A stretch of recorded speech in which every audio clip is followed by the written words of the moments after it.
Russia says Ukraine attacked the Russian-occupied Zaporizhzhia nuclear plant for a third day with a drone, which Ukraine's military intelligence has categorically denied. Now, the European Union Foreign Policy Chief Josep Borrell called the drone attack reckless and says that it increases risk of dangerous nuclear accident. What are the possible repercussions that we can expect in days to come, as the Russia-Ukraine war is anyways continuing just the way it was months ago or even years ago?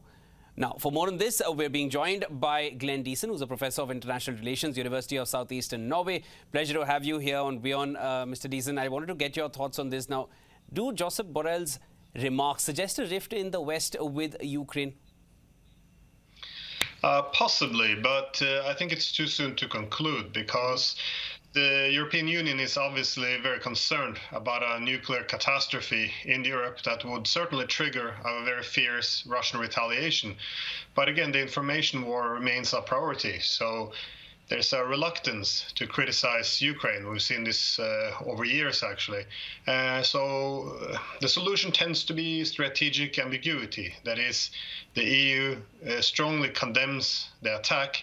However, they do not want to name the perpetrator who actually did this.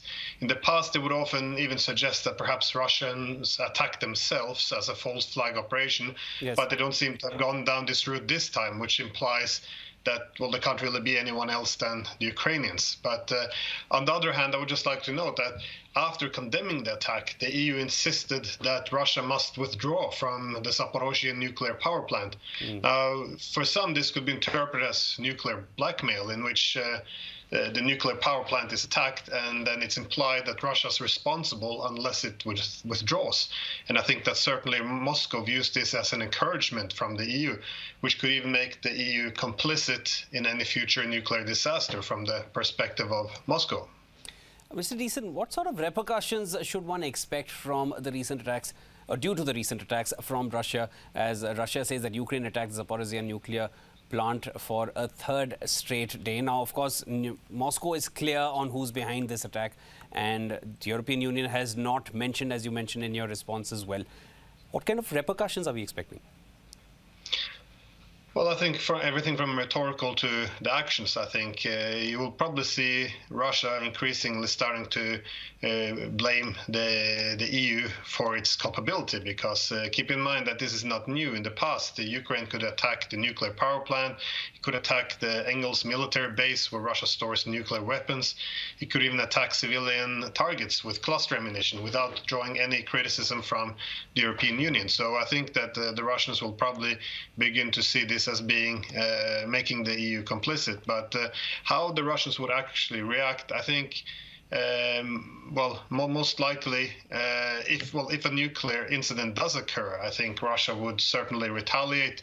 I think, again, one would only speculate, but a nuclear incident on what Moscow considers to be Russian territory, I think that then the Russians would feel compelled to retaliate in kind, which means to strike a Ukrainian nuclear power plant, perhaps. Again, just speculation, but this will be one of the two along Ukraine's western borders close to Poland. But without the nuclear incidents, I think that still any continuing attack on the nuclear power plant will be seen as a form of terrorism. And we see that Russia now says it will have stronger measures against intelligence services of Ukraine.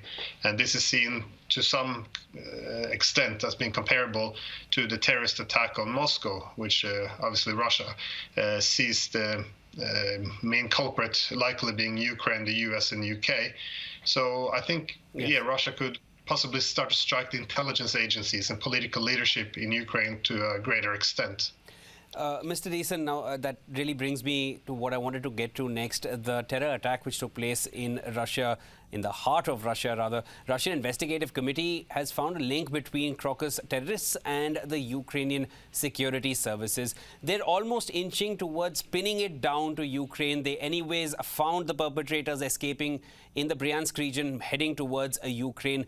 They did not go towards Belarus, they did not go towards Latvia, but they moved towards Ukraine. Bryansk is in that direction. At that time, again, you know, the Russian president had made it clear that they were escaping towards Ukraine, and they are not not willing to let go of that possibility of a Ukrainian hand behind it. And they've, in as many words, they have said it that US, UK and Ukraine were behind that attack.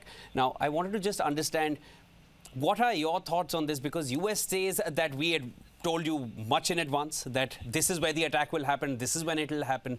And Russia says, no, Ukraine was behind it. And even the federal agencies are now saying the same. Well, again, with the fog of war, I think it can be very difficult to say anything with certainty. I think it was predictable that that both sides are acting according to their incentives. That is, the Americans are suggesting this has nothing to do with Ukraine, while Russia is saying that this has something, that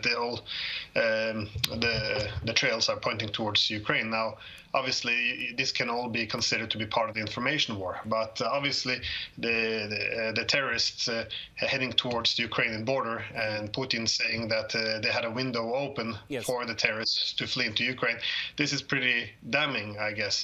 And but also Russia ties them, specifically the Americans and the British, into this as well, because obviously the United States, it claims it warned about this attack, but it was not very specific in terms of time.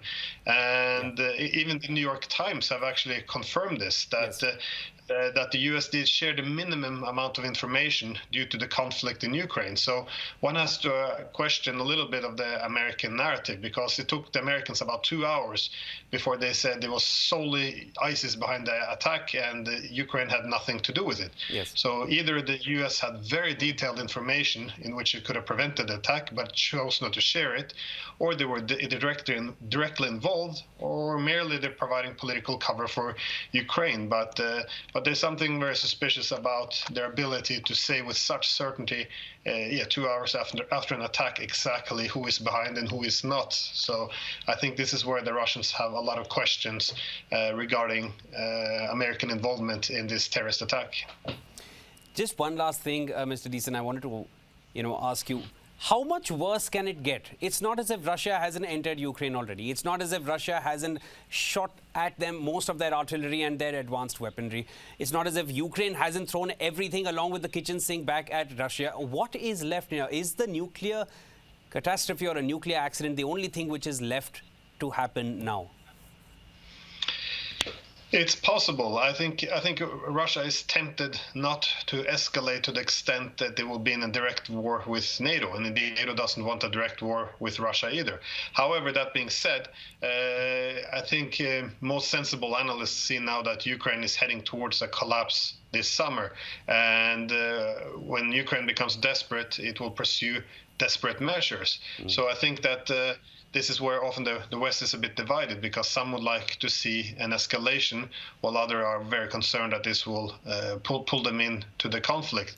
So from the Russian perspective, I think they see this as a dilemma, because the more direct attacks on Russia, for example, with cluster ammunition against civilian population within Russian territory, Western weapons that would be, it's, they, on one hand, they have to respond, otherwise they will embolden. They see themselves as emboldening NATO, that they can essentially kill Russian civilians without any repercussions. On the other hand, if they do retaliate, you might end up with a direct Russia-NATO war, which nobody wants. So as the war escalates, I think this is what Russia would... Well, it is considering its different options. And obviously, if the French or Romanians send in their troops, I think then this would be an outlet. They would put this as a top priority to decimate these troops. But beyond that, it's unclear. I don't think Russia would do anything excessively escalatory over this nuclear power plant, unless there's actually a nuclear accident, in which point I think they might treat it as a nuclear attack and then go after a Ukrainian nuclear power plant close to the EU border. But you're very correct. This is very dangerous. I think we're entering the final stages of this war, and the willingness to take great risks when there's so much to lose, I think it's definitely in place. But how this escalations, what it would incur, I think this is part of the unpredictability, because once there's a escalation, there's a tit for tat. And if we don't know what that response would be, that just adds another layer to uncertainty. So there are a lot of variables at play, including the elections in the United States, because if Trump comes to power, you really don't know where US support for Ukraine stands thereafter. We have a good understanding of how the Republicans view the continuous aid towards Ukraine, but when he comes to power, given his previous ties that he has had with Putin, let's see where it goes from there. And of course, there are a lot of variables in the middle as well. A lot of possibilities. We are going to be tracking this closely right here on WION World is One. Thank you so much for joining in. That was Professor Glemm Diesen, Professor of International Relations, joining us from University of South-Eastern Norway. Thank you so much, sir.